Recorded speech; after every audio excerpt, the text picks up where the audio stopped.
Tout de suite, on fait l'analyse critique de la semaine avec notre invité, comme tous les vendredis, Eric Galliègue. Bonjour Eric. Bonjour Vincent. Président de Valquant Expertise. Le bilan des événements qui ont marqué la semaine, qui ont marqué les marchés, et puis votre synthèse, vos recommandations d'investissement. Alors tout d'abord, le bilan hebdomadaire en termes de performance sur les indices boursiers, c'est plutôt bon, surtout à Wall Street.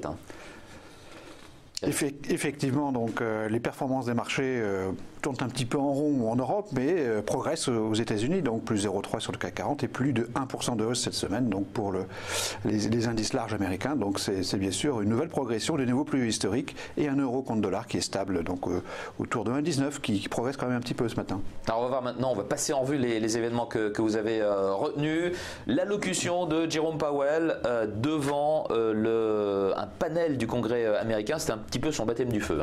Effectivement, donc le futur nouveau patron de la Fed, donc, qui s'est exprimé dans une audition au Sénat, a effectivement tenu des propos plus colombes, comme on dit, qu'on ne le prévoyait, avec notamment un discours assez bienveillant sur les banques et donc globalement le sentiment d'une politique monétaire qui va être très très lentement, je dirais, rehaussée aux États-Unis, donc des taux qui vont monter très progressivement comme prévu, mais donc c'est une confirmation plutôt sympathique et positive donc de la part de M. Powell. Impact positif sur le marché. Deuxième événement de la semaine, les ventes de logements neufs aux États-Unis. Alors c'est une statistique parmi d'autres, celle-ci est assez impressionnante puisqu'elle a été publiée à plus 6%, alors que le consensus des économistes attendait une baisse de l'ordre de 6%. Donc cela confirme que les surprises sur la conjoncture et sur les indicateurs économiques américains sont très favorables, comme le montre l'indice Citi, qui est au plus haut depuis 3 ans. Donc ça montre qu'effectivement, depuis quelques semaines, depuis quelques mois, de nombreux indicateurs semblent pointer du doigt finalement une amélioration conjoncturelle aux États-Unis dans les mois qui viennent. Troisième événement, donc impact positif sur le marché. Troisième événement, impact positif également, la hausse de l'emploi intérimaire en France. Oui, c'est un indicateur avancé toujours intéressant. Donc l'emploi intérimaire progresse donc à plus de 9% en rythme annuel en octobre 2017. C'est bien sûr une bonne nouvelle et ça confirme que même en France, la conjoncture économique pourrait encore progresser dans les mois et les trimestres qui viennent. C'est bien sûr une bonne nouvelle.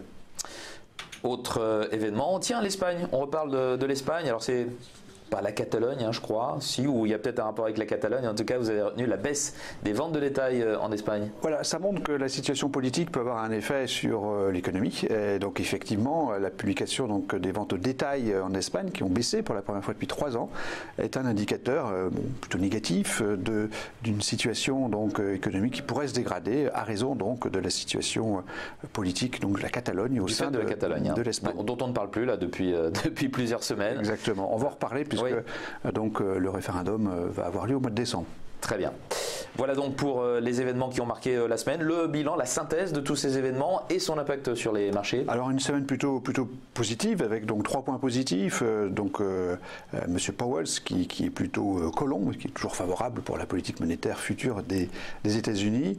La conjoncture économique bien orientée France-États-Unis, donc 2 points, je dirais.